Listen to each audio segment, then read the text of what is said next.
पहला है what is your trading type. सबसे पहले आपको अपनी ट्रेडिंग टाइप डिसाइड करना पड़ेगा कि आप किस प्रकार के ट्रेडर हो। अधिकतर लोग ये डिसाइड ही नहीं कर पाते हैं कि वे किस तरह के ट्रेडर हैं, इसलिए अधिकतर बिगिनर ट्रेडर अपनी ट्रेडिंग पोजीशन में लॉस होने पर उसे कैरी कर लेते हैं और वहीं इन्वेस्टमेंट पोजीशन में प्रॉफिट होने पर अपना पोजीशन से स्क्वाइप कर लेते हैं। इसलिए ट्रेडिंग में सबसे पहले आपको अपनी ट्रेडिंग टाइप डिसाइड करना पड़ेगा कि आप किस प्रकार के ट्रेडर बन सकते हैं। मेजरली ट्रेडिंग 5 टाइप्स की होती है। पहला है स्कैल्पर्स।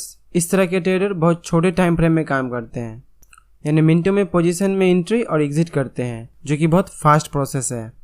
इस तरह की ट्रेडिंग स्किल ट्रेडर ही कर पाते हैं। दूसरा है डे ट्रेडर।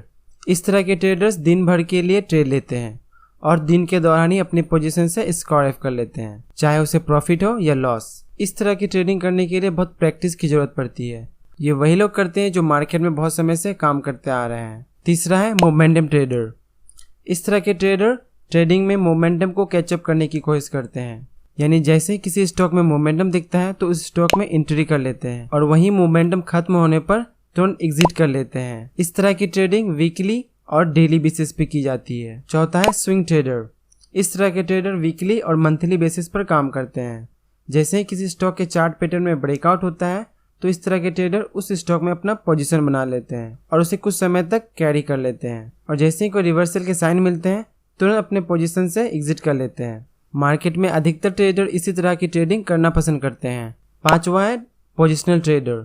इस तरह के ट्रेडर मंथ और 1 साल तक के लिए ट्रेड लेते हैं। जैसे ही किसी कंपनी का क्वार्टरली रिजल्ट अच्छा आ रहा है या अच्छा आने वाला है, या कहे तो कंपनी लॉस से प्रॉफिट करने वाली है, तो इस तरह के ट्रेडर उस कंपनी के स्टॉक में अपना पोजीशन बना लेते हैं। दूसरा है have a plan for your trading and investment. किसी भी ट्रेड या इन्वेस्टमेंट में अपनी पोजीशन बनाने से पहले आपको अपनी ऑब्जेक्टिव्स को क्लियर करना होगा, जिससे कि आप किसी भी सिचुएशन में अपने पोजीशन को हैंडल कर सको। ये कुछ पॉइंट है जिसे आप बैकअप द माइंड रखकर किसी भी ट्रेड या इन्वेस्टमेंट में अपना पोजीशन बना सकते हैं। फर्स्ट है have a plan A and plan B for your trading. किसी भी ट्रेड में पोजीशन बनाने से पहले आपको प्लान ए और बी दोनों तैयार रखनी होगी, ताकि अगर ट्रेड आपके ऑपोजिट जाए तो उससे आप एग्जिट कर सको। Point number 2, what is your trading and market beliefs.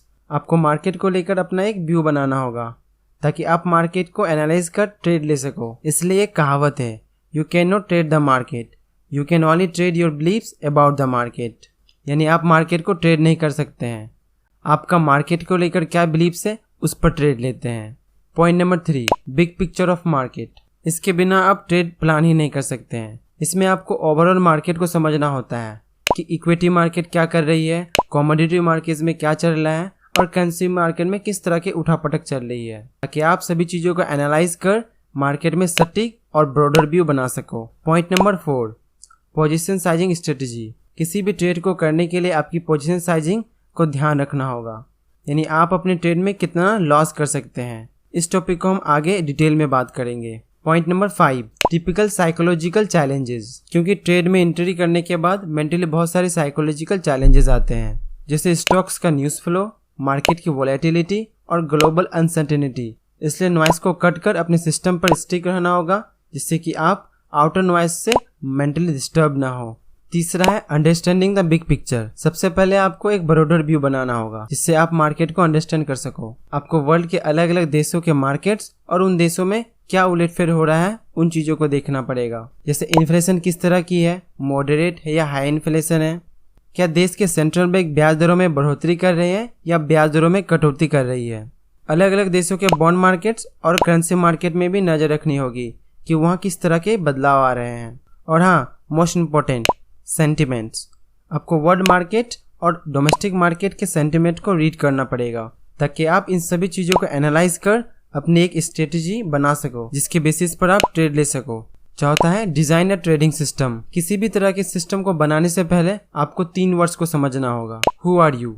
हाँ, आपको सबसे पहले अपने आप को समझना पड़ेगा कि आप किस तरह के माइंडसेट से काम करते हैं, आपकी स्ट्रेंथ क्या है, वीकनेस क्या है। जब आप अपनी स्ट्रेंथ और वीकनेस जान जाते हैं, तब आपको यह जानना होगा कि आप किस प्रोसेस को फॉलो कर सकते हैं ट्रेड लेने के लिए, टेक्निकल या फंडामेंटल बेसिस पर। जब आप ये जान लेते हैं, तब आपको अपनी सिस्टम बनाने के लिए फोकस करना पड़ेगा, जो कि आपकी एजुकेशन और ट्रेनिंग पर डिपेंड करती है। पांचवा है position sizing strategy. Position sizing strategy is more important then you think. Position sizing को अगर सिंपल भाषा में समझें तो आप अपने टोटल कैपिटल पर कितना रिस्क ले सकते हैं, यानी आप अपने रिस्क को कंट्रोल कर किसी भी ट्रेड में कितनी क्वांटिटी ले सकते हैं, जो आपके रिस्क को डिफाइन कर पोजीशन बनाने में हेल्प करता है। तो चलिए इसे एक मेथड से समझते हैं जिसे CPR मेथड कहते हैं। C का मतलब है कैश, जिस कैपिटल पर आप ट्रेड लोगे। P का मतलब है पोजीशन साइजिंग, यानी आप अपनी किसी ट्रेड के लिए कितनी क्वांटिटी ले सकते हैं। और R का मतलब है रिस्क, यानी आप अपने टोटल कैपिटल पर कितना लॉस ले सकते हैं। तो चलिए एक ट्रेड लेते हैं जिसमें समझेंगे कि आपको कितनी क्वांटिटी अपने एक ट्रेड में लेनी चाहिए जो आपके टोटल कैश पर रिस्क होगा, जिसका फॉर्मूला है P = C / R। मान लीजिए आपका टोटल कैपिटल 1 लाख रुपए है, जिस पर आप टोटल 2% का लॉस ले सकते हैं, जो कि निकल का आता है 2000 रुपए। अब अगर किसी शेयर की वैल्यू 100 रुपए है, जिस पर आप 20% का रिस्क ले सकते हैं, जो कि निकल कर आता है 20 रुपए। अब इसे अपने फॉर्मूला में फिट कर लेते हैं। आपका रिस्क है पर शेयर 20 रुपए और टोटल कैपिटल पर आप 2000 रुपए रिस्क ले सकते हैं। अब इसे आपस में डिवाइड कर लेते हैं, जो कि निकल कर आता है 100, जो बताता है कि आप अपने ट्रेड में 100 क्वांटिटी से ज्यादा नहीं ले सकते हैं। फर्स्ट पार्ट में हम लोगों ने 5 चीजों को जाना था। फर्स्ट, कि आपकी ट्रेडिंग टाइप क्या है। सेकेंड पॉइंट में जाना था कि ट्रेडिंग और इन्वेस्टमेंट को कैसे प्लान करते हैं। थर्ड पॉइंट में समझे थे कि मार्केट के बिग पिक्चर को कैसे समझा जा सकता है।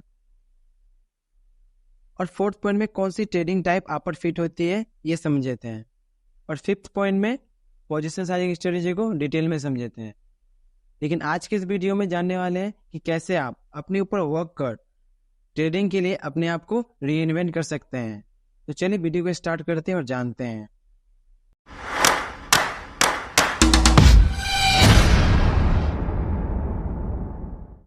फर्स्ट पॉइंट है रिमूविंग स्टोर चार्जेस। जब आप ट्रेडिंग करते हो तब उस समय आपको बहुत सारे इमोशन और सिचुएशन को टैकल करना पड़ता है, जैसे fear, angerness, rejection, guilt, loneliness, uncertainty. और बहुत सारे लोग फ्रस्ट्रेशन में यहाँ तक सोच लेते हैं कि उन्हें अब गिव अप कर देना चाहिए। माइंड में इस तरह की फीलिंग क्रिएट होने के पीछे 2 रीजन है, एक पास्ट एक्सपीरियंस और दूसरा चाइल्डहुड कंडीशनिंग, जो आपके पेरेंट्स बचपन से आपको सिखाते आ रहे हैं। तो चलिए समझते हैं किस तरह पास्ट एक्सपीरियंस आपके ट्रेडिंग को डिस्टर्ब करती है।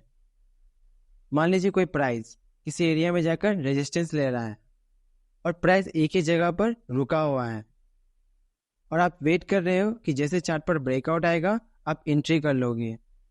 जैसे ही प्राइस रेजिस्टेंस लाइन को ब्रेक करता है आप ग्रिड में एंट्री ले लेते हैं। देखो, ऐसा तो होता नहीं है कि जैसे प्राइस रेजिस्टेंस लाइन को ऊपर क्रॉस करे तो उसे ऊपर ही जाना चाहिए। तब होता यह है कि प्राइस फिर से उसी रेंज में कंसोलिडेट करने लगता है, साथ में आपका स्टॉप लॉस भी हिट कर देता है। तब आपका ग्रिड रिजेक्शन में बदल जाता है।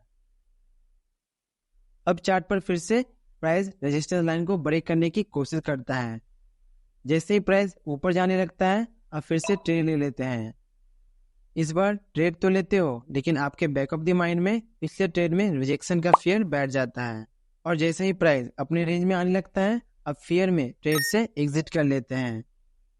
अब आपके बैक ऑफ द माइंड में फियर, रिजेक्शन, फेल्योर जैसे इमोशन क्रिएट हो जाते हैं, लेकिन आप फिर से वेट करते हैं। इस बार प्राइस धीरे धीरे ऊपर की ओर चलने लगता है। अब आप फियर, रिजेक्शन और फेलियर को बैक ऑफ द माइंड में रखकर ईगो में एंट्री कर लेते हैं, लेकिन इस बार प्राइस थोड़ा सा करेक्ट कर अपना पैटर्न कंप्लीट करने आता है, क्योंकि पिछले ट्रेड रॉन्ग होने के कारण आप फियर में इमीडिएटली ट्रेड से एग्जिट कर लेते हैं। अब आपके माइंड में फियर, रिजेक्शन, फेलियर और एंगर जैसे फीलिंग सबकॉन्शियस माइंड में स्टोर हो चुका है, लेकिन इस बार प्राइस अपना पैटर्न कंप्लीट कर ऊपर की ओर ब्रेकआउट देता है। अब आप अपने पास्ट फेलियर और रिजेक्शन के कारण ट्रेड नहीं लेंगे। इस टाइम होगा ये कि प्राइस ऊपर जाने लगेगा और आप उससे हेट करने लगेंगे। देखो, आप किसी भी जगह गलत नहीं थे, बस आप प्राइस एक्शन को अच्छी तरह समझ नहीं सके, और ऐसा मैक्सिमम टाइम हर ट्रेडर के साथ होता है। इस तरह के सिचुएशन के साथ टैकल करने के लिए वैन के थेरेप 3 एक्सरसाइज बताते हैं। First, welcome the feeling. देखो, जब आप ट्रेडिंग करोगे तो फियर, रिजेक्शन और फेलियर जैसे सिचुएशन को फेस करना ही होगा, और आगे भी ऐसा हो सकता है।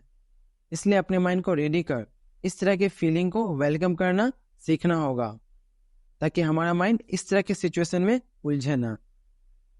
सेकेंड है जस्ट रिलीजिंग इट। फेलियर के कारण बैड इमोशन क्रिएट होने लगते हैं, लेकिन हमें अपने माइंड को इस तरह डेवलप करना होगा कि जस्ट उसे फील करे और इमीडिएटली उसे रिलीज भी कर दे, ताकि हमारे सबकॉन्शियस माइंड में कोई भी बैड एक्सपीरियंस ना रह जाए। थर्ड है using the park bench technique.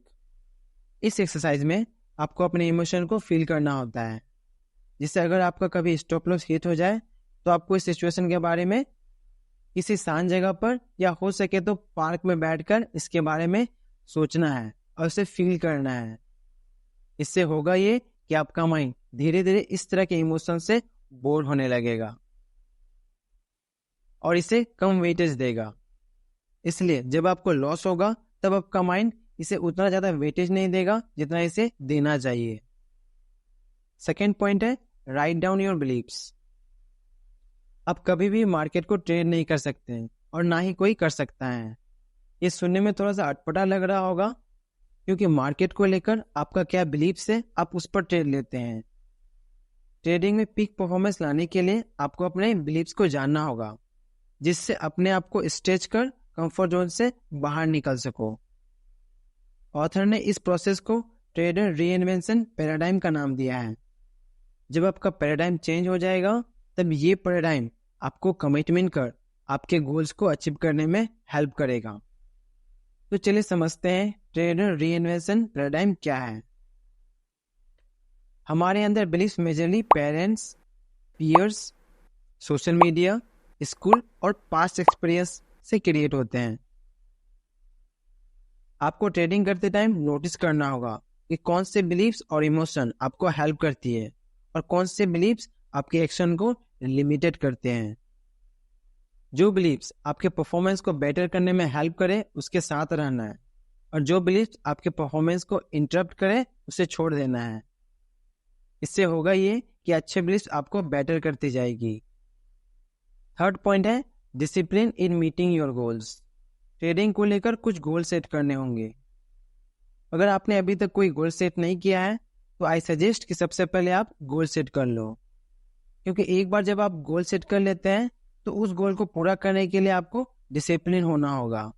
इसलिए ऑथर 5 ऐसे स्टेप बताते हैं जिससे आप डिसिप्लिन होकर आसानी से अपने गोल को अचीव कर पाओ। फर्स्ट स्टेप है divide a general goal into specific step. अगर आपका गोल बहुत बड़ा है और उसे अचीव करना चाहते हैं तो सबसे पहले अपने गोल को छोटे छोटे स्टेप में डिवाइड कर लो, क्योंकि पूरा साल बड़े गोल को अचीव करने से अच्छा है कि उस गोल को छोटे छोटे स्टेप में अचीव किया जाए। जितना ज़्यादा छोटा गोल होगा आप इजीली उसे अचीव कर लेंगे। सेकेंड स्टेप है make a promise to yourself and include the reason behind it. सबसे पहले अपने आप से प्रॉमिस कर लो कि आपको क्या करना है और क्या नहीं।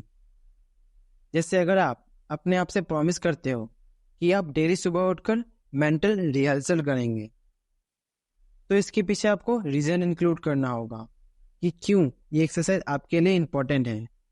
जब आप अपने वाई को समझ लेते हैं तब इजीली अपने प्रॉमिस पर टिके रह पाएंगे। थर्ड स्टेप है डिटरमाइन योर ट्रिगर्स। अगर आप किसी भी तरह का रेजोल्यूशन बना रहे हो, इट मीन्स कि जो आप करना चाहते हैं उसे अभी तक नहीं कर पा रहे हैं। हो सकता है कि इसके पीछे आपकी कोई इनएबिलिटीज हो जो आपके गोल्स को अचीव करने से रोक रही है। बस उन इनएबिलिटीज को नोटिस करना है, जैसे कोई इन्वायरमेंटल ट्रिगर, स्पेसिफिक पर्सन या कोई सर्टेन कंडीशन जो आपके गोल को अचीव करने से डिस्टर्ब कर रही है, या कोई इंटरनल फीलिंग जो आपको अपने गोल को अचीव करने से रोक रही है। वो कौन से फीलिंग है और वो कब आती है। जब आप इन सभी ट्रिगर को समझ लेते हैं तब आप इजीली अपने रेजोल्यूशन में ऐड किए हुए गोल्स के लिए सही स्टेप ले पाओगे। फोर्थ पॉइंट है look at the positive side of your new goal. जब आप ट्रेडिंग के लिए न्यू गोल सेट करते हैं तब स्टार्टिंग से ही हार्डवर्क करने लगते हैं, और ज़्यादा हार्डवर्क करने पर कभी कभी रिजल्ट नहीं मिलते हैं। जिससे आपको डिसअपॉइंटमेंट होने लगता है और आप गोल अचीव करने से पहले ही गिव अप करने की सोचने लगते हैं। इसलिए डिसअपॉइंटमेंट और होपलेस फील करने से अच्छा है कि आप अपने गोल्स के पॉजिटिव साइड पर फोकस करो, ताकि आपको गोल इजी लगने लगे और इससे आप अपने गोल पर अच्छे से वर्क कर पाओगे। 5th स्टेप है keep a diary of whatever you are working on. आप जिस भी गोल पर काम कर रहे हैं उससे रिलेटेड अचीवमेंट और थॉट्स को एक डायरी में नोट कर लो, जिससे आप जान सकोगे कि आप किस स्टेज पर हो और आपके अंदर क्या चल रहा है। जब आप छोटे छोटे गोल्स को अचीव कर उसे नोट करते हैं तब आप देखोगे कि आप अच्छा फील करने लगे हैं और आप इजीली जान जाते हैं कि आपके स्टेप राइट हो रहे हैं या रॉन्ग। 4th पॉइंट है कमिटमेंट। एक ट्रेडर की सबसे पहली क्वालिटी है कमिटमेंट। मैक्सिमम लोग अलग अलग प्रोफेशन में काम करने के बाद बहुत सारे पैसे लेकर आते हैं ट्रेडिंग करने, ताकि वो प्रॉफिट बना सकें। जिस तरह doctor, lawyer, engineer, IT professional बनने के लिए ट्रेनिंग लेनी पड़ती है और उस स्किल पर मास्टरी करना पड़ता है। बिना किसी एजुकेशन और ट्रेनिंग के हॉस्पिटल में जाकर आप ये नहीं कह सकते हैं कि मुझे आज ब्रेन सर्जरी करने का मन है। एक डॉक्टर बनने से पहले 100 साल लगते हैं बेसिक एजुकेशन को पूरा करने में। उसके बाद 4 साल मेडिकल स्कूल में, 2 से 3 साल इंटर्न्स में और कुछ साल लग जाते हैं टू कंप्लीटिंग अ रेसिडेंसी। इसके बाद जरूरत पड़ता है डेडिकेशन और कमिटमेंट की to practise as a doctor. लेकिन जब लोग स्टॉक मार्केट या ट्रेडिंग के फील्ड में आते हैं तो उन्हें पहले दिन से ही प्रॉफिट चाहिए होता है, इसलिए वे किसी के भी बताए हुए या टीवी पर सुनकर ट्रेड लेते हैं और बैठे रहते हैं कि उन्हें प्रॉफिट होगा, लेकिन मैक्सिमम टाइम प्रॉफिट की जगह उल्टा लॉस ही हो जाता है। इसलिए ऑथर 6 ऐसे एलिमेंट बताते हैं जो एक सक्सेसफुल ट्रेडर बनने में हेल्प करेगा। फर्स्ट है doing what required on daily basis and go through the trading process. वो चीजें करो जो एक ट्रेडर को डेली करनी चाहिए, लेकिन एक ट्रेडिंग प्रोसेस के थ्रू। सेकेंड है having a strong enough money mindset to have sufficient fund to trade with. आपको पैसे को लेकर मेंटली स्ट्रॉन्ग बनना होगा ताकि आप अच्छे कैपिटल को लेकर मार्केट में ट्रेड कर पाए। थर्ड है having a business plan to guide your trading. आपके पास एक प्रॉपर बिजनेस प्लान होना चाहिए जो कि आपके ट्रेडिंग को गाइड कर सके। फोर्थ है हैविंग अ गुड सिस्टम। आपके पास एक अच्छा सिस्टम भी होना चाहिए जिसके बेस पर आप ट्रेडिंग कर सको। फिफ्थ है having a proper position sizing strategy. आपको प्रॉपर पोजीशन साइजिंग स्ट्रेटेजी को अंडरस्टैंड करना चाहिए जिससे कि आप अपने ट्रेड्स को मैनेज कर पाओ। सिक्स्थ है अवॉइडिंग मिस्टेक। आपको कम से कम मिस्टेक करने की कोशिश करनी चाहिए। जितना कम आप गलतियां करोगे उतने ज़्यादा टाइम तक आप मार्केट में टिके रह पाएंगे। फिफ्थ पॉइंट है एंजॉय योर ऑब्स्टिकल्स। देखो, जिस तरह गेम्स बिना ऑब्स्टिकल्स और चैलेंजेस के मज़ा नहीं आता है, उसी तरह रियल लाइफ और ट्रेडिंग बिना चैलेंजेस के कैसे हो सकता है। क्योंकि जब आप ट्रेडिंग करोगे तो आपको फियर, एंगरनेस, कंफ्यूजन और लॉस को फेस करना ही पड़ेगा। आप इन चीज़ों को अवॉइड नहीं कर सकते हैं। ये चीज़ें आपको हमेशा फेस करना पड़ेगा। ऐसा कभी नहीं हो सकता है कि आप इन चीज़ों को बिना फेस किए ट्रेडिंग कर पाओ। ये तो वही बात हो गई कि आप राइट पैर को अवॉइड कर सिर्फ लेफ्ट पैर की हेल्प से आगे बढ़ना चाहते हैं। इसलिए अगर आप मार्केट में वर्क करोगे तो आपको प्रॉब्लम्स तो आएगी ही। कभी आपको प्रॉफिट होगा तो कभी लॉस होगा, तो कभी फियर, एंगरनेस और फ्रस्ट्रेशन जैसे इमोशन को फेस करना पड़ेगा। आप इन चीज़ों को अवॉइड नहीं कर सकते हैं।